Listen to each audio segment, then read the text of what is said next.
اپنی جوانی اور شباب پر متکبر نہ ہوا کرے کہ کہیں وہ بیمار بنا کر زندگی بھر کے لیے بستر علالت کے سپرد نہ کر دے۔ کوئی اپنی تونگری اور دولت پہ تکبر نہ کیا کرے کہ کہیں وہ تونگر سے در در کا گدا گر نہ بنا دے۔ قرآن کہتا ہے مالک الملک تؤتی الملک من تشاء وتنزع الملك ممن تشاء وتعز من تشاء وتذل من تشاء بيدك الخير إنك على كل شيء قدير۔ وہی ہے مختار کل، جسے چاہتا ہے بلند کرتا ہے، جسے چاہتا ہے پیوند زمین کرتا ہے۔ اور پھر حضرت سعد رضی اللہ تعالی عنہ نے فوجی ترنگ اور فوجی مستی میں یہ سلوگن بلند کیا، یوم یوم الملحمہ، ہمیں ستانے والوں تیار ہو جاؤ، آج ستائے جاؤ گے۔ کل تمہارے ہاتھ میں تلوار تھی، ہماری گردنیں ہوا کرتی تھیں، آج محمد کے رضاکار آ گئے ہیں 10,000۔ آج ہماری تلوار ہوگی اور تمہاری گردنیں ہوں گی۔ ہوا کی لہروں نے حضرت سعد رضی اللہ تعالیٰ عنہ کا یہ جذباتی ماٹو بارگاہ رحمت تک پہنچایا۔ رسول اکرم صلی اللہ علیہ وسلم نے حضرت سعد کو اپنے پاس بلایا، فرمایا سعد تم کیا کہہ رہے ہو؟ عرض کیا اللہ کے رسول، میں اسلام کے دشمنوں کی حوصلہ شکنی کرتے ہوئے یہ کہہ رہا ہوں الیوم یوم الملحمہ، آج تصادم کا دن ہے، آج ٹکر کا دن ہے، آج انتقام اور بدلے کا دن ہے۔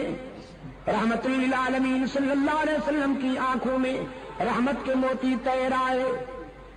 حبیب کبریا صلی اللہ علیہ وسلم نے فرمایا سعد تم انتقام کا نعرہ بلند کرتے ہو، میری رحمت کو تکلیف ہوتی ہے، نعرہ تکبیر، میرے ضمیر پہ چوٹ لگتی ہے، تمہیں یہ نعرہ بلند کرنے کی اجازت نہیں۔ حضور نے تعذیباً وہ پرچم لے کر ایک اور رضاکار کے حوالے کر دیا۔ صحابہ کرام نے عرض کی اللہ کے رسول، ہمیں تو ان سنگ دلوں کا وہ ماضی یاد ہے کہ جب انہوں نے بلال کو گرم ریت پر لٹا دیا، جب ان آدم خوروں نے سمیہ کو مکہ کے چوراہے پہ 2 لخت کر دیا، ہمیں تو ان آدم خوروں کی وہ زیادتیاں یاد ہیں۔ رحمت عالم صلی اللہ علیہ وسلم نے فرمایا مجھے بھی یاد ہے، میں اچھی طرح جانتا ہوں، یہ شہر مجھے جانتا ہے، میں اس کے در و دیوار سے مانوس ہوں، یہ وہی گلیاں ہیں جن میں میرے لیے کانٹے بچھائے جاتے تھے،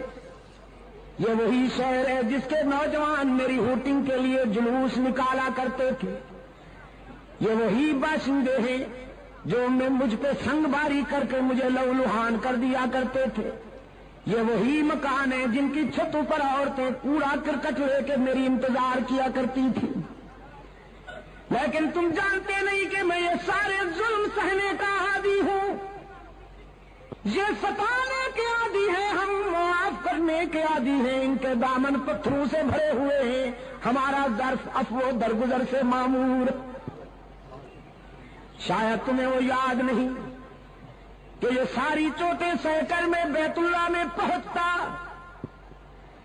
جبکہ میرے جسم سے خون بہ رہا ہوتا، جبکہ میرے پاؤں میں کانٹے چبھے ہوئے ہوتے، جبکہ میرے جذبات ان کے سنگین ناروں سے زخمی ہوتے، میں بیت اللہ میں جا کے کیا کہا کرتا تو تمہیں کچھ یاد ہے کہ نہیں؟ بیت اللہ میں جا کے عبداللہ کا یتیم اللہ کے حضور عرض کرتا میرے معبود اپنے محبوب کو زخمی دیکھ کر کہیں تیرا غضب جوش میں نہ آ جائے۔ تو نے دیکھا کہ ستایا گیا ہوں، تو نے دیکھا کہ سنگ باری کی گئی ہے مجھ پر، تو نے دیکھا کہ میرے جسم سے لہو ٹپک رہا ہے، تو نے دیکھا کہ مجھ پہ کوڑا پھینکا جا رہا ہے، تو نے دیکھا کہ میری کردار کشی کی مہم چلائی جا رہی ہے، سوشل بائیکاٹ کیا جا رہا ہے، لیکن میرے معبود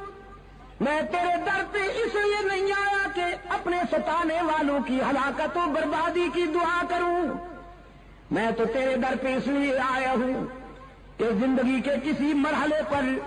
اگر ان کے مظالم اور ان کے ستم ہائے مسلسل کی وجہ سے یہ تجھ سے دعا کروں کہ خدا بندہ انہیں تباہ کر دے، انہیں ہلاک کر دے، تو تجھے اس گھر کی عظمت اور میری محبت کا واسطہ کہ میری وہ ہلاکت والی دعا کبھی قبول نہ کرنا، اگر میں کہوں بھی تو انہیں ہلاک نہ کرنا۔ کوہاٹ کے دوستو، عزیز نوجوانوں، جنگ میں بڑے بڑے لوگوں کا اشتعال قابو میں نہیں آتا،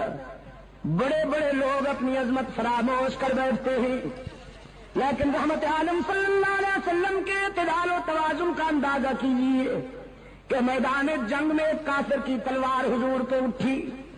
اللہ نے اپنے معبود کی حفاظت فرمائی، اس کا وار خطا گیا، اب رحمت عالم کی تلوار اٹھی، وہ کافر شمشیر رسالت کی زد میں تھا، اگلے لمحے وہ تلوار کافر کا سر قلم کر سکتی تھی، لیکن رحمت عالم صلی اللہ علیہ وسلم نے اپنی اٹھی ہوئی تلوار کو روک لیا، اپنے پیچھے کھڑے ہوئے اپنی مراد و مدعا فاروق اعظم کو اپنی تلوار دیتے ہوئے فرمایا، عمر تم اس سے نمٹو۔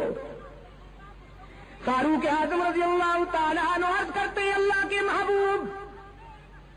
میں تو اس سے نمٹ لوں گا، لیکن آج میں چاہتا تھا کہ میں نبی کی تلوار کے جوہر نبی کے ہاتھوں سے دیکھوں، آج میں انتظار کر رہا تھا کہ آپ کی تلوار سے کوئی کافر کٹ کے گرے تڑپے اور اس کی طرف دیکھ کر میں اپنے جذبہ حریت کو جلا بخشوں۔ رحمت عالم صلی اللہ علیہ وسلم اشکبار ہو گئے، فرمایا، عمر تم جانتے نہیں کہ نبی کا قاتل اور نبی کا مقتول دنیا میں سب سے بڑا بدنصیب ہوتا ہے، جو کسی نبی کو شہید کرے وہ بھی دائمی جہنمی، جو کسی پیغمبر کے ہاتھوں سے مارا جائے وہ بھی دائمی جہنمی۔ تو میرے عمر میں انسانوں کو جہنم سے نکالنے آیا ہوں، جہنم میں دھکیلنے تو نہیں آیا۔ میں چاہتا ہوں کہ نہ کوئی ایسا بدنصیب ہو کہ اس کے ہاتھوں سے میں مارا جاؤں، نہ کوئی ایسا بدنصیب ہو کہ وہ میرے ہاتھوں سے مارا جائے۔ ارباب علم و دانش، حد نہیں ہو گئی، حد نہیں ہو گئی شفقت اور رحمت کی کہ پوری 23 سالہ عسکری زندگی میں کوئی ایک انسان بھی براہ راست رسول اللہ کی تلوار کو نہیں مارا گیا، کوئی ایک بھی انسان۔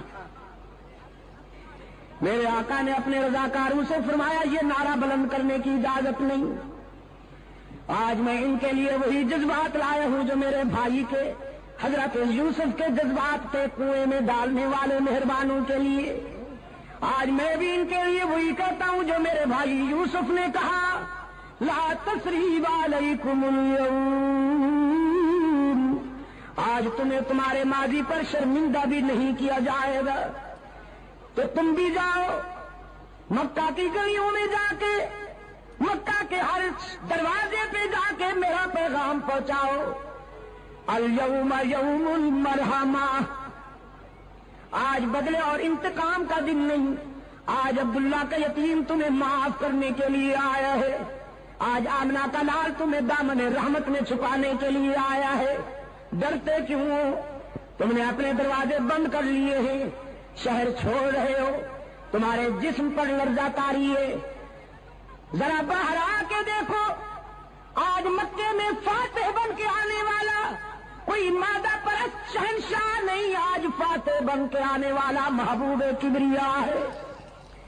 وہ انتقام کے جذبات نہیں لایا، وہ درگزر کے جذبات لایا ہے۔ رسول اکرم صلی اللہ علیہ وسلم نے اپنے غلاموں سے فرمایا، جا کے بچوں سے کہہ دو ڈرنے کی ضرورت نہیں، محمد عربی تمہیں یتیم بنانے نہیں آیا، جا کے بیٹیوں سے کہہ دو میری بیٹیوں ڈرو نہیں، تمہاری آبرو پہ کوئی شبخون نہیں مارے گا. جا کے ماؤں سے کہہ دو تمہاری مانتا نہیں لوٹی جائے گی. جا کے بہنوں سے کہہ دو تمہارے سروں سے دوپٹے نہیں اتارے جائیں گے. رحمت عالم صلی اللہ علیہ وسلم دختر انسانیت کے سر سے دوپٹے اتارنے نہیں آئے.